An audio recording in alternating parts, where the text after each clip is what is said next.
Hello दोस्तों, नमस्कार। आप सभी साथियों का स्वागत है आपके अपने यूट्यूब चैनल एक्सेस एकेडमी पर। उत्तर प्रदेश ईसीसी ई एजुकेटर भर्ती में आवेदन फॉर्म, डीबी प्रक्रिया, सैलरी और ज्वाइनिंग को लेकर के बड़ी अपडेट निकलकर सामने आ रही है, जिसको आप सभी के साथ इस वीडियो के माध्यम से डिस्कस करने वाले हैं। आप सभी साथियों से निवेदन है कि वीडियो को बिना स्किप किए हुए अंत तक देखें, जिससे वीडियो में शेयर की गई सारी जानकारी को आप आसानी से समझ सकें। वीडियो में आगे बढ़ने से पहले छोटी सी रिक्वेस्ट है, प्लीज वीडियो को लाइक करें, दोस्तों में शेयर करें।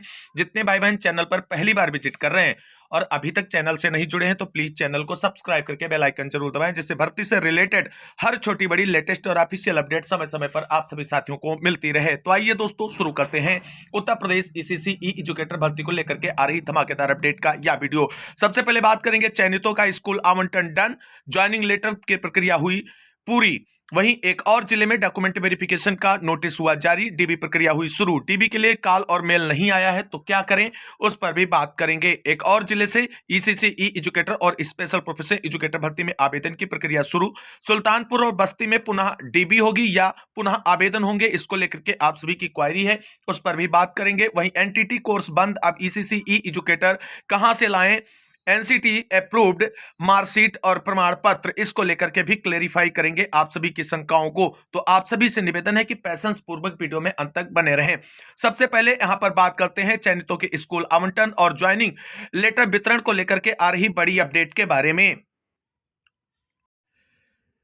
तो दोस्तों, यहां पर आप सभी लोग देख सकते हैं चयनितों के स्कूल आवंटन और ज्वाइनिंग लेटर वितरण को लेकर के बड़ी अपडेट गोंडा जिले से निकलकर सामने आ रही है। 210 ईसीसी ई एजुकेटरों को नियुक्ति पत्र वितरित किए गए। जिला पंचायत सभागार में अभ्यर्थियों को स्कूल आवंटित किए गए।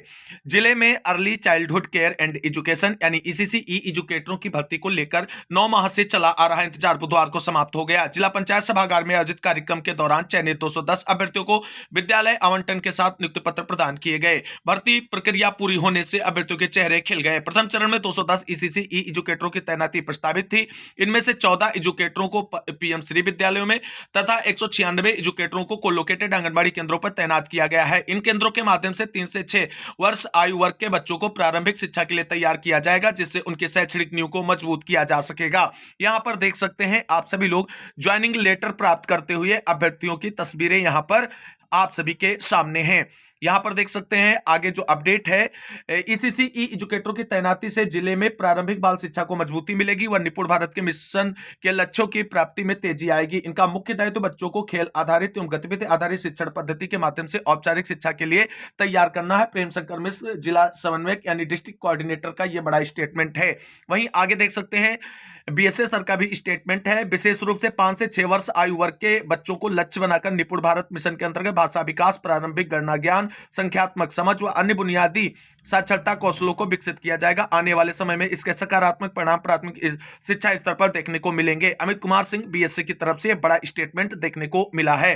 तो फिलहाल गोंडा जिले में चयनित ईसीसी ई एजुकेटर्स के स्कूल अलॉटमेंट के साथ ज्वाइनिंग लेटर वितरित कर दिए गए हैं। अब यथाशीघ्र इन्हें विद्यालयों में ज्वाइनिंग करनी है। और इस बड़ी अपडेट के बाद मूव करते हैं एक और बड़ी खबर की तरफ। दोस्तों, बात कर लेते हैं ईसीसी ई एजुकेटर भर्ती आवेदन फॉर्म की प्रक्रिया को लेकर के आ रही बड़ी अपडेट के बारे में। दोस्तों, जैसा कि आप सभी लोग जानते हैं, अमेठी जिले का आवेदन फॉर्म पहले जारी किया गया था सेवायोजन पोर्टल पर, उसका लिंक जारी किया गया था, जिसकी लास्ट डेट 12 फरवरी थी और वह बहुत सारे भाई बहनों की आईडी पर शो नहीं हो रहा था। इसलिए यहां पर आप सभी लोग देख सकते हैं केवल और केवल अब तक 6 आवेदन प्राप्त हुए थे, लेकिन यहां पर टेक्निकल इशू होने की वजह से एक बार फिर से सेवा प्रदाता एजेंसी की तरफ से नया विज्ञापन जो है अमेठी जिले का जारी कर दिया गया है, जहां पर आवेदन फॉर्म भरने की लास्ट डेट जो है वो 14 फरवरी रखी गई है। और यह भर्ती भी बहुत सारे भाई बहनों की आईडी पर शो नहीं हो रही है। तो यहां पर आप सभी को बता दें, आप अपनी सेवायोजन पोर्टल की आईडी पर शैक्षिक योग्यता में बदलाव करें और यहां पर जो बैचलर ऑफ होम साइंस शिक्षा का स्तर मेंशन है, इसमें आप देखेंगे और इसी के अनुरूप आप अपनी आईडी पर भी शिक्षा का स्तर करेंगे। अब यहां पर एक चीज आपको समझनी है, मान लीजिए आप में बैचलर ऑफ होम साइंस के रूप में ही शिक्षा का स्तर शो हो रहा है, फिर भी आईडी शो नहीं हो रही, तो आपको बीए होम साइंस का जो है स्तर के रूप में एड ऑन करते हुए जो है फिर से अपनी प्रोफाइल को अपडेट कर लेना है, जिससे आपकी भर्ती पर आईडी शो होने लगेगी।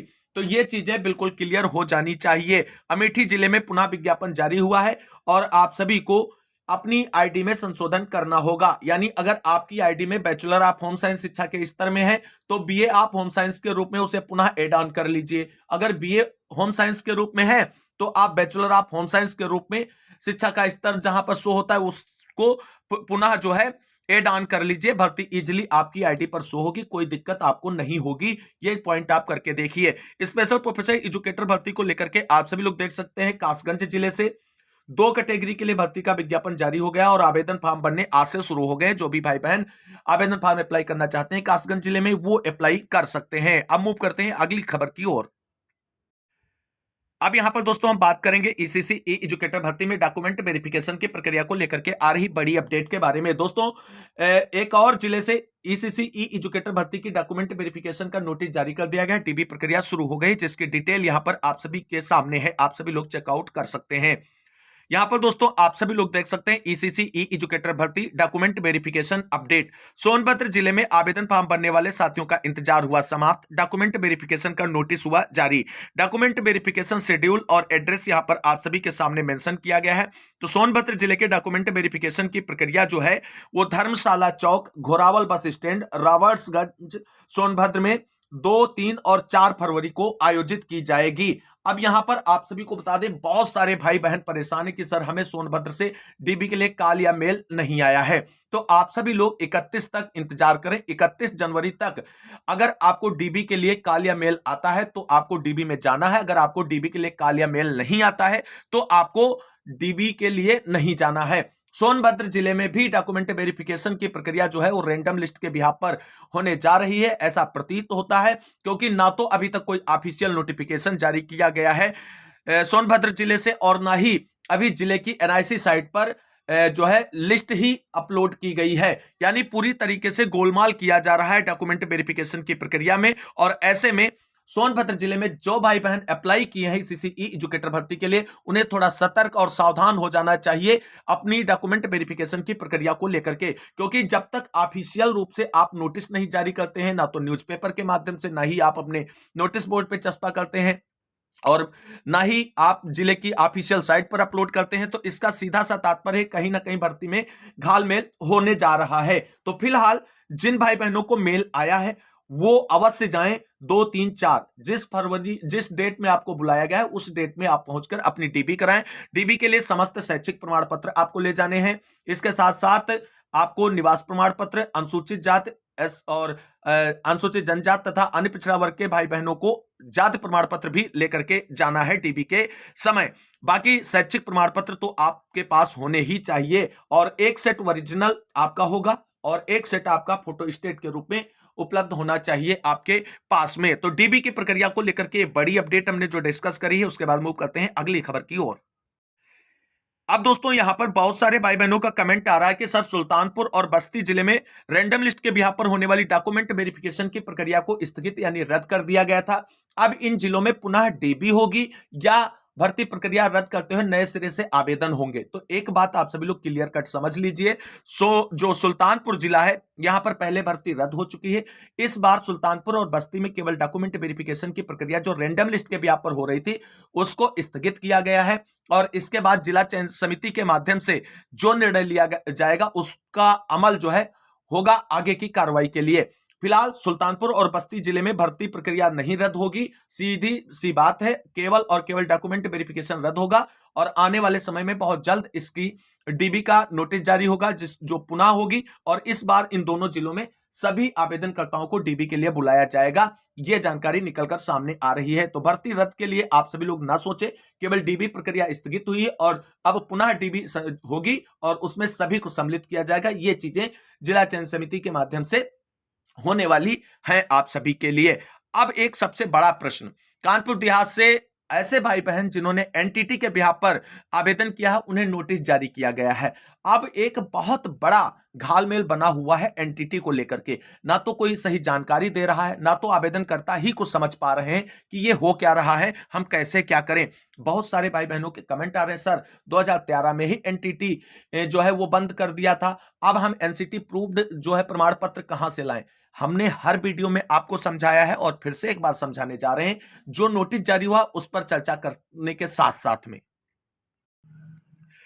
तो दोस्तों यहां पर आप सभी लोग देख सकते हैं कार्यालय जिला बेसिक शिक्षा अधिकारी कानपुर देहात की तरफ से 27 जनवरी को एक नोटिस जारी किया गया, जिसमें कहा गया है कि जनपद कानपुर देहात में ईसीसी ई एजुकेटर पद हेतु सेवा योजना पोर्टल के माध्यम से आवेदन किया गया।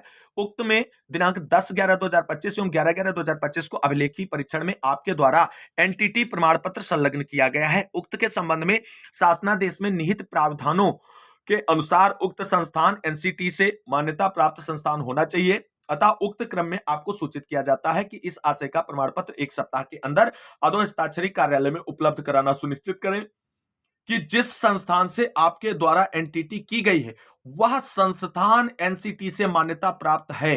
प्रमाण पत्र प्राप्त न होने की दशा में आपका आवेदन निरस्त कर दिया जाएगा, जिसका संपूर्ण उत्तरदायित्व आपका स्वयं का होगा। अजय कुमार मिश्र, जिला बेसिक शिक्षा अधिकारी कानपुर देहात की तरफ से यह ऑफिशियल नोटिस जारी किया गया। अब यहां पर आप सभी के पास जो एनटीटी की मार्कशीट है या प्रमाण पत्र है उसको बहुत सारे लोग फर्जी बताने लगे हैं, जबकि इस नोटिस को आप सभी लोग शिक्षित है, पढ़ेंगे तो सारी चीजें क्लियर है। यहां पर आपको जो प्रमाण पत्र देना है वो ये नहीं देना है कि हमारा सर्टिफिकेट या हमारी मार्कशीट एनसीटी से अप्रूव्ड है, क्योंकि आप सभी लोग कह रहे हैं कि सर जब 2013 में एनसीटी अप्रूव्ड एनटीटी कोर्स बंद हो गया तो हम कहां से लाएं एनसीटी अप्रूव्ड या एनसीटी लिखा हुआ प्रमाण पत्र। अरे भाई बहनों, आपको थोड़ा यहां पर समझने की जरूरत है। यहां पर स्पष्ट रूप से कहा गया है कि उक्त संस्थान एनसीटी से मान्यता प्राप्त संस्थान होना चाहिए, यानी आपने जिस संस्थान से जो एनटीटी किया है वह संस्थान एनसीटीई से मान्यता प्राप्त होना चाहिए और इसी का प्रमाण पत्र आपको देना है बीएसए कार्यालय में। और यह प्रमाण पत्र आपको उसी संस्थान से मिलेगा जिस संस्थान से आपने एनटीटी किया है, यह चीज आप समझ लीजिए। अतः उक्त क्रम में आपको सूचित किया जाता है कि इस आशय का प्रमाण पत्र 1 सप्ताह के अंदर अधोहस्ताक्षरी कार्यालय में उपलब्ध कराना सुनिश्चित करें। जिस संस्थान से आपके द्वारा एनटीटी की गई है वह संस्थान एनसीटी से मान्यता प्राप्त है। बस यह प्रमाण पत्र लगाना है। आपने जहां से एनटीटी किया है वहां से एक प्रमाण पत्र प्राप्त कीजिए कि जो है या जो संस्थान है या एनसीटी से अप्रूव्ड है, मान्यता प्राप्त है, क्योंकि बहुत सारे फर्जी संस्थान जो है एनटीटी करा रहे हैं वो एनसीटी से अप्रूव्ड नहीं है, इसलिए ये प्रमाण पत्र आपसे मांगे गए हैं। आपकी कोई मार्कशीट, आपका कोई प्रमाण पत्र फर्जी नहीं है, ये बात क्लियर कट आप सभी लोग समझ लीजिए। सारी चीजें हमने क्लियर कर दी। बाकी जो पॉइंट बचते हैं, जो आपकी क्वेरीज बचती हैं, शाम के वीडियो में क्लेरिफाई करेंगे सभी प्रश्नों को आप सभी के। तो फिलहाल इस वीडियो में बस इतना ही। इस वीडियो को अंत तक देखने वाले सभी भाई बहनों को तहे दिल से शुक्रिया, बहुत बहुत धन्यवाद। मिलते हैं नई वीडियो में लेटेस्ट और धमाकेदार अपडेट के साथ। तब तक के लिए सभी भाई बहनों को जय हिंद, जय भारत, वंदे मातरम।